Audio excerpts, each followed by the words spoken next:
In this demonstration, we're going to create electricity. Now, to help us, we're going to use this galvanometer. The purpose of a galvanometer is two things. Basically, to show us how much current is flowing, as well as whether it's going in one direction or the other. We'll say this direction is positive, this direction is negative.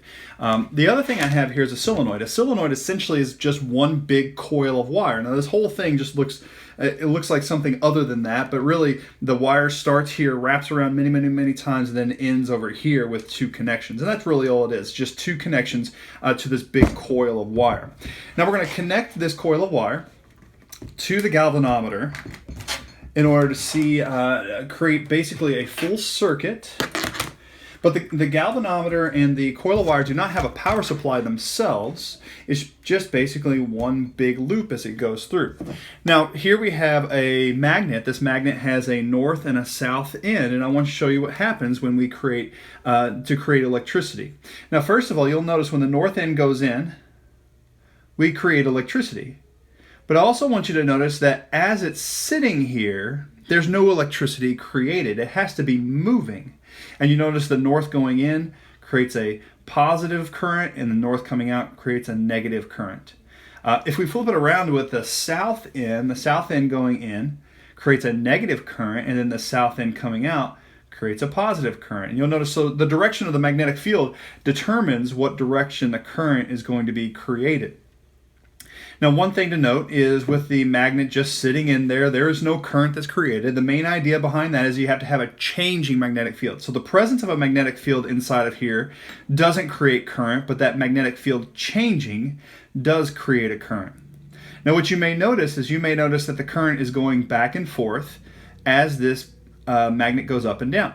Now, with that being said, basically with going back and forth current, we call that an alternating current. And this process of having a magnet moving in and out of a coil is basically what we use in order to create all electricity. Now, when we get to create electricity for like your house and to use in order to power your computers or your TV or anything like that, you have to have a huge magnetic field in order to do that. So eventually it becomes to a point where moving the magnet is just not that easy. So it's actually easier to move the coil. Now, with a big magnetic field, you can get a lot of current created. Now, this is just a little bit of current just because of the structure of this, but you can move the coil around the magnetic field, and that will create a current as well.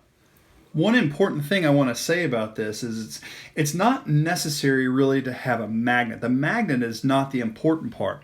The important part of the process is the magnetic field that the magnet has. And you may say, well, how do you have a magnetic field without a magnet?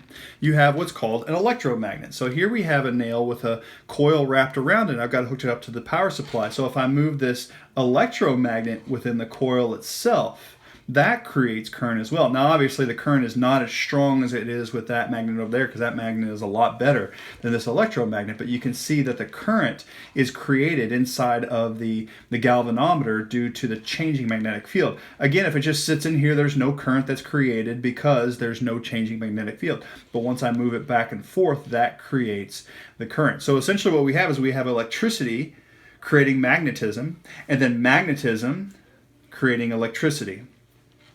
So that's the interrelationship between electricity and magnetism, is that you have electricity creates magnetism, and then changing magnetism can create electricity as well.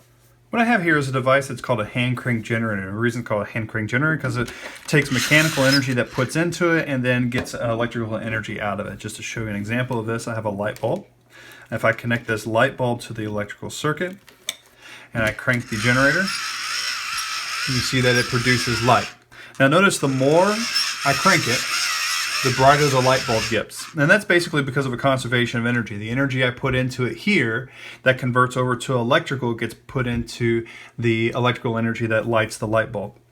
Now what's interesting about this device is not only can it take mechanical energy and convert over to electric, but it can also take electrical energy and convert over to mechanical.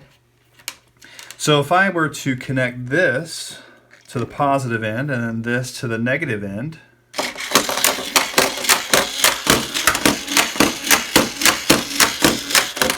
you can see that the device will actually seem to come alive because the electrical energy then goes over to mechanic. Now notice, it's the exact same device. It's the exact same device either way.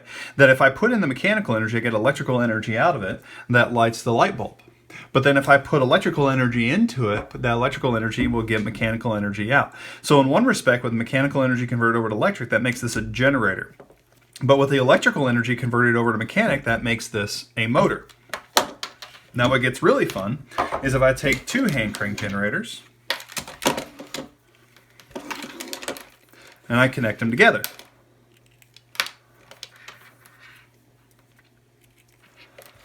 So if I put mechanical energy into this one, then it'll convert over to electric, and that makes this a generator. But then that electrical energy comes over here and gets converted over to mechanic. That makes this a motor.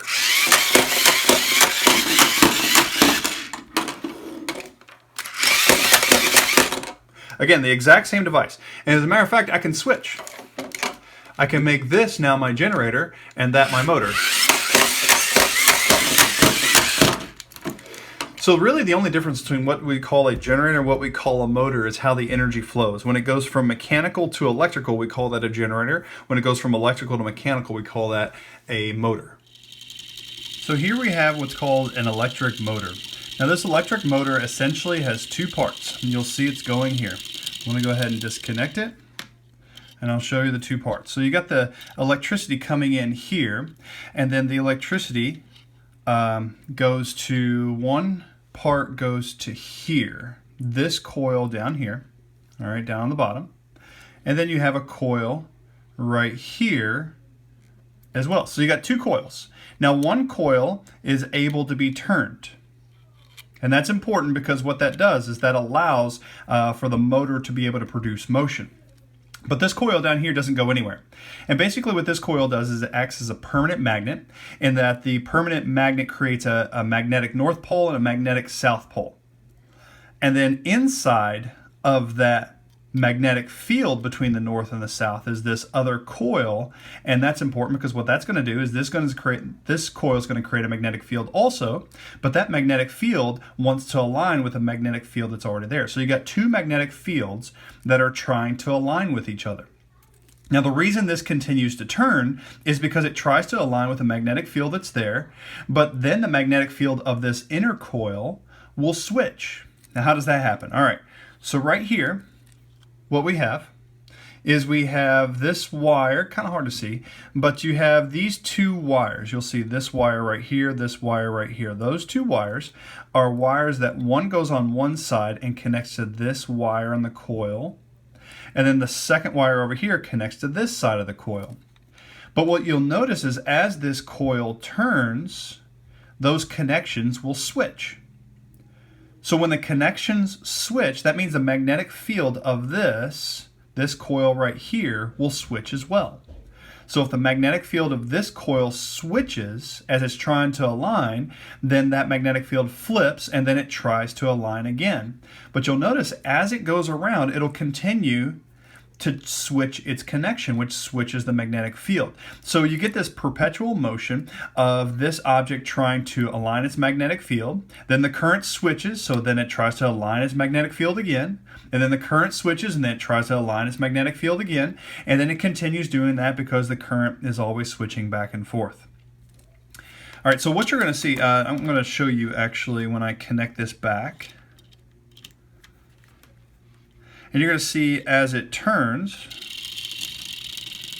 all right, I'm going to turn the light out so you can see this. But you see this spark right here. And that spark shows the connection. Let me turn the light back on. Oh, keep going. And that spark shows the connection on this side where this coil is hitting that connection. So you got the current flowing through, and this is how you create a motor. Now you can do a lot with this. You can put an axle on here, you can put wheels on the side, you can attach a gear to this to run a motor or anything, the engine of a car. If you have an electric car, then you have the current coming in and causing this to rotate. And this is what produces our motion for our electric motors.